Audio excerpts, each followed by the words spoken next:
কিছুক্ষণ পর হজ ফ্লাইট উদ্বোধন করবেন প্রধানমন্ত্রী। প্রথম দিনে যাবেন ৫,৭৫৭ জন। আশকোনা হজ ক্যাম্পে ইমিগ্রেশন। সংরক্ষিত নারী আসনে বিএনপির মনোনয়ন প্রত্যাশীদের প্রথম দিনের সাক্ষাৎকার। ১০ জনের নাম চূড়ান্ত করল জামায়াত। নতুন ফ্যাসিবাদ আরও ভয়ঙ্কর হতে পারে মন্তব্য বিরোধী দলীয় নেতার। সবখানে সরকারি দলীয়করণের অভিযোগ। রাজধানীর মিরপুরে নিজ বাসা থেকে শিক্ষিকার রক্তাক্ত মরদেহ উদ্ধার। মাথায় আঘাতের চিহ্ন, পাশেই পড়েছিল হাতুড়ি। লেবাননে যুদ্ধবিরতির সময় পর্যন্ত হরমুজ প্রণালী খুলে দিল ইরান। ধন্যবাদ জানালেও অবরোধ চালিয়ে যাওয়ার ঘোষণা ট্রাম্পের। স্বাগত নিউজ 24 সংবাদে। সঙ্গে আমরা দুজন আছি, আমি জান্নাতুল সাদিয়া এবং আমি ফয়সাল মাহমুদ। দর্শক দেখছিলেন সুপার বোর্ড সংবাদ শিরোনাম। হজযাত্রার প্রথম ফ্লাইটের বাকি আর মাত্র ঘণ্টা দুয়েক। কিছুক্ষণের মধ্যেই হজযাত্রার আনুষ্ঠানিক উদ্বোধন করবেন প্রধানমন্ত্রী তারেক রহমান। রাত ১২টা ২০ ঢাকা থেকে পবিত্র ভূমি মক্কার উদ্দেশ্যে প্রথম ফ্লাইটে উড়াল দেবেন ৪১৯ জন যাত্রী। প্রথম দিনে ১৪টি ফ্লাইটে ঢাকা ছাড়বেন ৫,৭৫৭ জন। যাত্রার আগে রাজধানীর আশকোনা ক্যাম্পে অবস্থান করছেন শত শত মুসল্লি। আশকোনা ক্যাম্পে ইমিগ্রেশন সহ শেষ মুহূর্তের প্রস্তুতি সেরে নিচ্ছেন তারা। প্রিয়জনের কাছ থেকে বিদায় নিয়ে নির্ধারিত যানে এয়ারপোর্টে পৌঁছাচ্ছেন যাত্রীরা। এবছর বাংলাদেশ থেকে ৭৮,৫০০ হজ যাত্রী পবিত্র হজ পালন করবেন। এদিকে হজ যাত্রার আগে সার্বিক ব্যবস্থাপনা ত্রুটিহীন বলেছেন যাত্রীরা।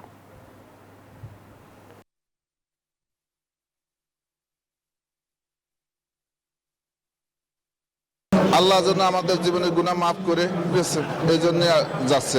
আল্লাহ রাব্বুল আলামিন আমাদের হজটা সহজ করে দেন এবং হজ কবুল করেন এবং মুসলিম জাহানের প্রতি আল্লাহ রহমত নাজিল করেন। আমার খালি একটা চিন্তা ছিল যে আমি যখন কাবা ঘর দর্শন করব তখন যে আমার ভিতরে কি প্রতিক্রিয়া হবে আমি বলে শেষ করতে পারবো না। ১২টা ২০ ফ্লাইটে যাচ্ছে, প্রথম ফ্লাইটেই ইনশাল্লাহ যাতে ঠিকঠাক মতো ফ্লাইটটা থাকে আর কি। আজ ১৭ তারিখ দিবাগত রাত ১২টা ২০ বাংলাদেশ থেকে হজ ২০২৬-এর প্রথম ফ্লাইটের যাত্রা শুরু হচ্ছে।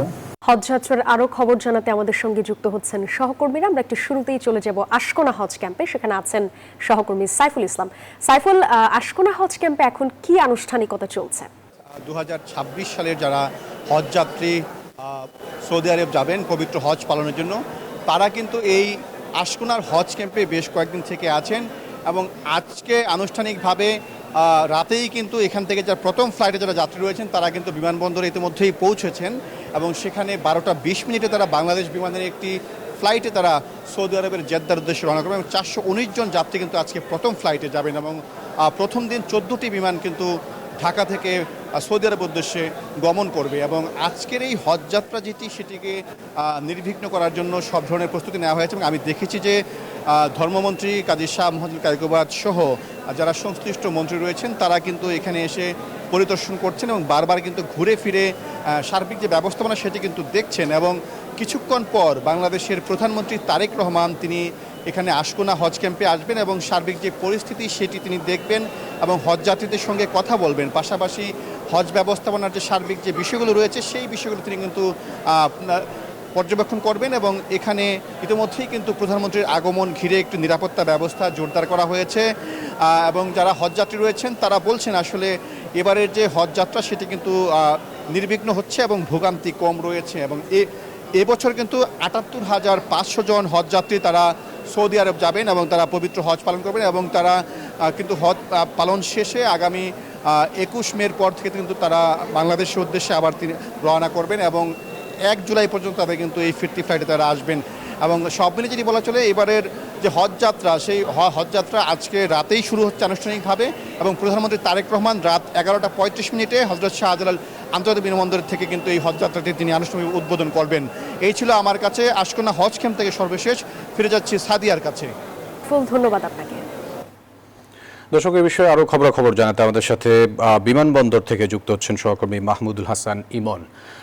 ইমন, ১২টা ২০ হজের প্রথম ফ্লাইট যাওয়ার কথা রয়েছে। আপনার কাছে এ নিয়ে কি তথ্য আছে আর হাজিরা কি বলছে?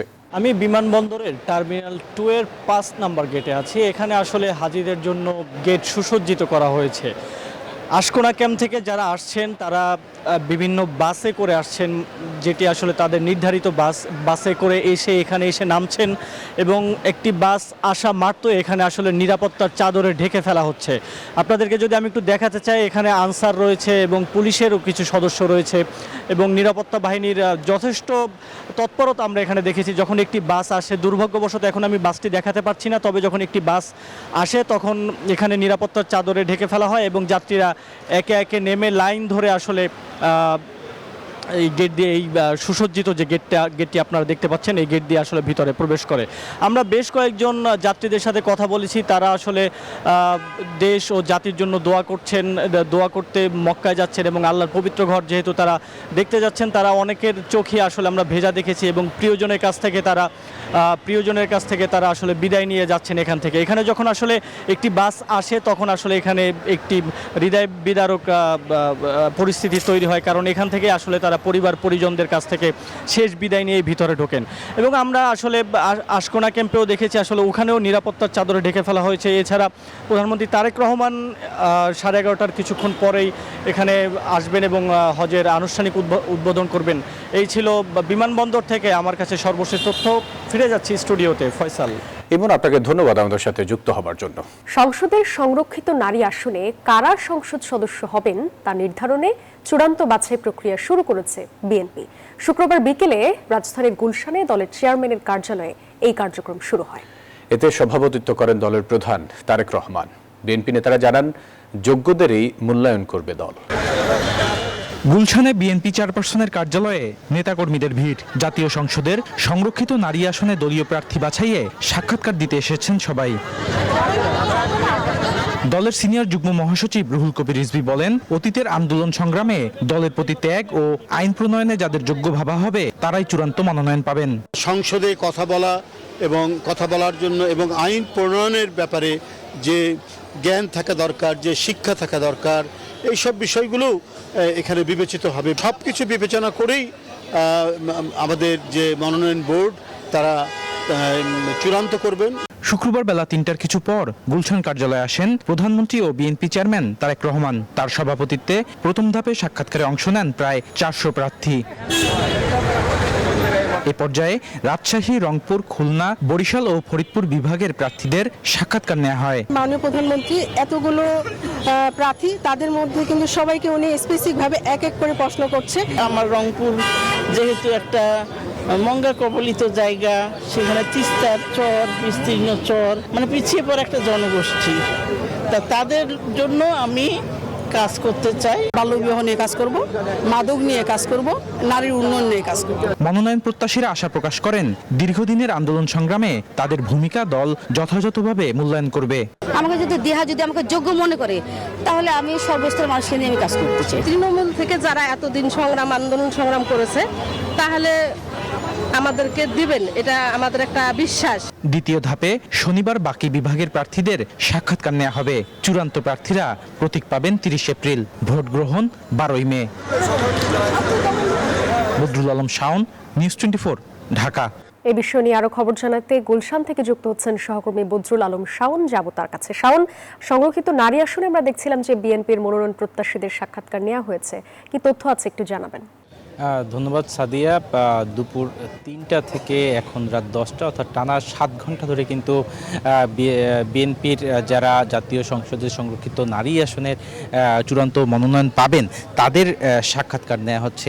আজকে আপনি জানেন যে 5টি বিভাগের 400-র বেশি প্রার্থী মনোনয়ন প্রত্যাশী, তাদের কিন্তু সাক্ষাৎকার প্রক্রিয়া চলে সারা দিন ব্যাপী। আমরা সর্বশেষ খবর যেটি পেয়েছি সেটি হচ্ছে 3টি বিভাগের সাক্ষাৎকার গ্রহণ শেষ হয়ে গেছে, অর্থাৎ রংপুর, রাজশাহী এবং খুলনা, এই 3টি বিভাগ শেষ হয়ে গেছে। এখন মূলত বরিশাল এবং ফরিদপুর বিভাগ, এই দুটি বিভাগের সাক্ষাৎকার গ্রহণ চলছে এবং এই পুরো 7 ঘন্টায় কিন্তু প্রধানমন্ত্রী এবং বিএনপি চেয়ারম্যান তারেক রহমান তিনি নিজে এখানে উপস্থিত ছিলেন এই সাক্ষাৎ গ্রহণের সময় এবং প্রত্যেকটি প্রার্থীর সাথে তিনি আলাদাভাবে কিন্তু কথা বলেছেন। এখানে আমাদের গণমাধ্যম কর্মীদের সাথে যেসব প্রার্থীরা বা মনোনয়ন প্রত্যাশীরা যারা সাক্ষাৎকার শেষ করে এখানে গণমাধ্যম কর্মীদের সাথে কথা বলেছেন তারা কিন্তু সেই বিষয়টি নিশ্চিত করেছেন। তারা বলেছেন যে প্রধানমন্ত্রী তারেক রহমান তিনি আলাদাভাবে প্রতিটি প্রার্থী মনোনয়ন প্রত্যাশীদের কাছে 2 মিনিট 3 মিনিট 5 মিনিট করে কথা বলেছেন। সেখানে জানতে চেয়েছেন তারা আসলে কেন এই মনোনয়ন প্রত্যাশী, কেন তাদেরকে দল থেকে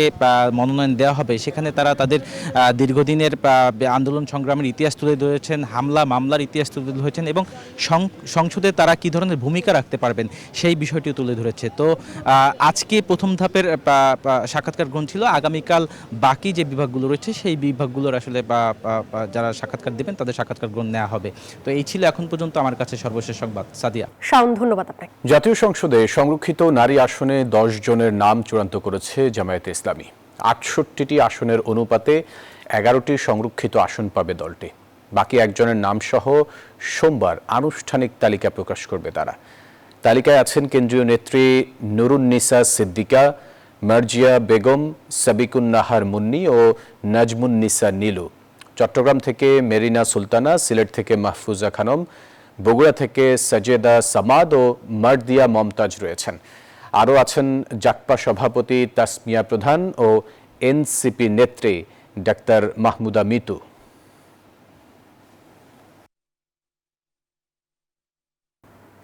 অতীতের তুলনায় আগামীর ফ্যাসিবাদ হতে পারে আরও ভয়ঙ্কর, এমন শঙ্কা জানালেন জামায়াত আমির ও বিরোধী দলীয় নেতা ডাক্তার শফিকুর রহমান। শুক্রবার সকালে রাজধানীর মগবাজারে আল ফালাহ মিলনায়তনে জেলা আমির সম্মেলনে এই কথা বলেন তিনি। জামায়াত আমির বলেন, কৃষি ও ফ্যামিলি কার্ড সহ সবকিছুতেই দলীয়করণ করছে সরকারি দল। জাতীয় নির্বাচনে জুলাই আকাঙ্ক্ষার বাস্তবায়ন হয়নি। নির্বাচনে অন্তর্বর্তী সরকারের যোগসাজশে ইঞ্জিনিয়ারিং হয়েছে। সংসদে বিরোধী দলের কণ্ঠ রোধ করা হচ্ছে বলেও অভিযোগ করেন ডাক্তার শফিকুর। যেদিন গণভোটের গণরায়কে অস্বীকার করা হয়েছে সেদিন থেকেই নতুন ফ্যাসিজমের যাত্রা শুরু হয়েছে। গণতন্ত্রের মূল্যবোধই তো হচ্ছে মানুষের অধিকাংশের রায়কে সম্মান করা, আর এখানে অধিকাংশের রায়কে করা হলো অপমান। একদিকে তারা কৃষক কার্ড, তারপরে আপনার কি বলে ফ্যামিলি কার্ড বিতরণ করছেন, এখন হেলথ কার্ডও দিবেন। ভালো, সেখানে দলীয়করণ, আবার সেখানে অনেক অঘটন ইতিমধ্যে ঘটে গেছে, আপনারা দেখেছেন। দেশে সব ধরনের টিকার মজুদ আছে। নতুন বাংলাদেশ এগিয়ে নিতে সবাইকে ঐক্যবদ্ধ হওয়ার আহ্বান জানিয়েছেন স্থানীয় সরকার মন্ত্রী ও বিএনপি মহাসচিব মির্জা ফখরুল ইসলাম আলমগীর। শুক্রবার রাজধানীতে একটি আয়োজনে এই আহ্বান জানান তিনি। বলেন, দেশের 18 কোটি মানুষের খাদ্য নিরাপত্তা নিশ্চিত করা এক বড় অর্জন। দেশে কোনো খাদ্য ঘাটতি নেই।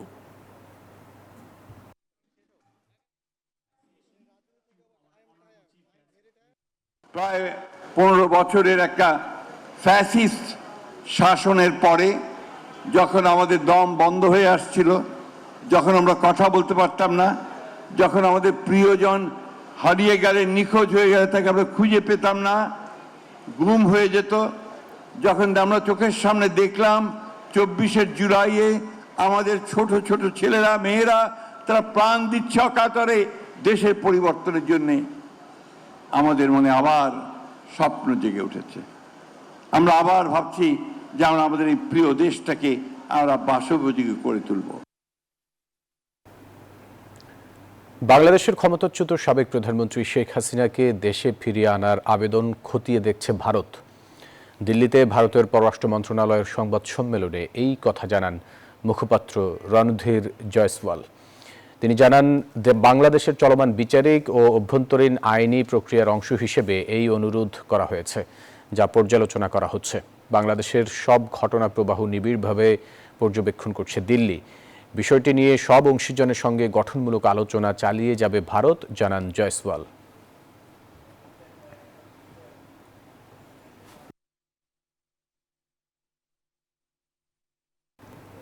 রাজধানীর মিরপুরে নিচের বাসায় মিলল একজন শিক্ষিকার মরদেহ। শুক্রবার দুপুরে তার রক্তাক্ত লাশ উদ্ধার করে পুলিশ। নিহতের মাথায় একাধিক আঘাতের চিহ্ন রয়েছে, আর পাশেই পাওয়া গেছে একটি রক্তমাখা হাতুড়ি। পুলিশের ধারণা পরিকল্পিতভাবে তাকে হত্যা করা হয়েছে। তালাবদ্ধ এই কক্ষ থেকেই উদ্ধার হয় ৬৮ বছর বয়সী ফিরোজা খানম জ্যোৎস্নার মরদেহ। ২.৫ বছর ধরে এখানেই ভাড়া থাকতেন তিনি। কক্ষটিতে 2.5 বছর হলেও মিরপুর 12 নম্বর ডি ব্লকের 29 নম্বরের এই বাড়িটিতে কাটিয়েছেন জীবনের 10টি বছর। শুক্রবার দুপুর 12টার দিকে তার নিথর দেহ উদ্ধার করে পুলিশ।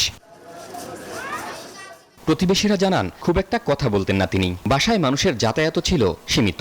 10 বছর ধরে একই জায়গায় থাকলেও কারো সাথে ছিল না মনোমালিন্য। ফোন বাজে, ফোন ধরো না,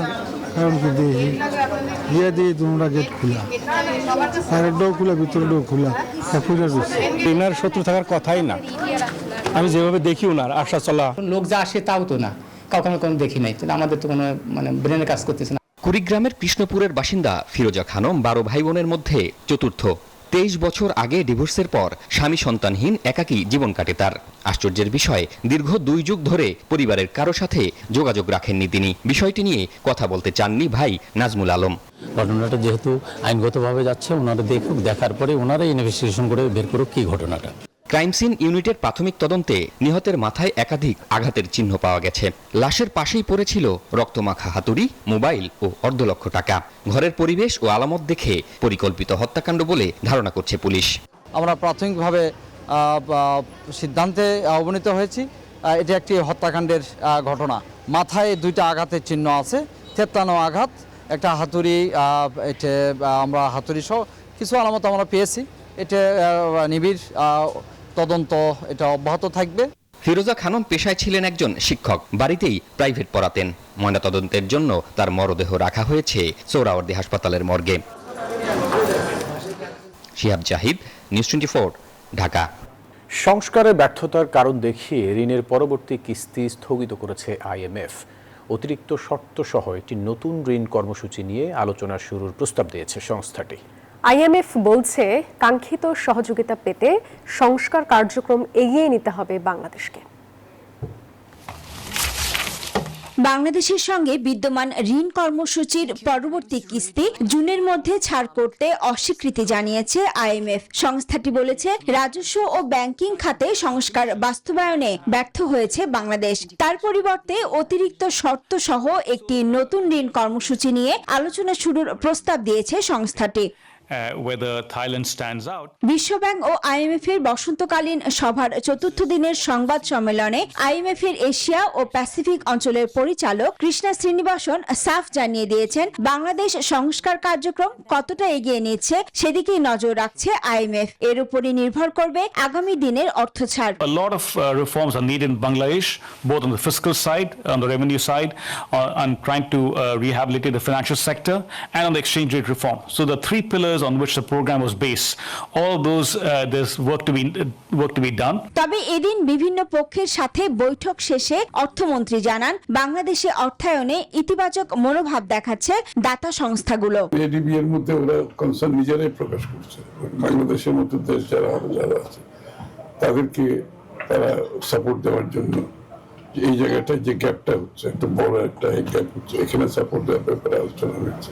বিএনপির অর্থনৈতিক পলিসি ম্যানিফেস্টোর সাথে অ্যালাইন, এবং যেহেতু তারা অ্যালাইন, তারা এখানে সাপোর্ট দেওয়ার জন্য প্রস্তুত আছে। অর্থমন্ত্রী বৈঠক করেন দক্ষিণ ও মধ্য এশিয়া বিষয়ক সহকারী মার্কিন পররাষ্ট্রমন্ত্রী পল কাপুরের সাথেও, যেখানে আলোচনা হয় 2 দেশের বাণিজ্য ও পারস্পরিক সহযোগিতা বৃদ্ধি প্রসঙ্গে। এখন বাংলাদেশ আমেরিকার এই ট্রেড রিলেশনশিপটা একটা ভিন্ন পর্যায়ে কিভাবে যেতে পারে, যে আমরা বোথ সাইড থেকে কি ট্রেড করতে পারি। আমেরিকার সাথে সবচেয়ে বড় হচ্ছে আমাদের টেকনোলজি, কি আমাদের ICT সেক্টরে, যে কারণ আমেরিকা হচ্ছে সবচেয়ে ICT সেক্টরে এগিয়ে আছে। এখানে আমরা কিভাবে কোঅপারেট করতে পারি, তাদের টেকনিক্যাল সাপোর্ট কি আছে, তাদের মেনিউ কি করতে পারে, এগুলো আলোচনা হয়েছে বিস্তারিত।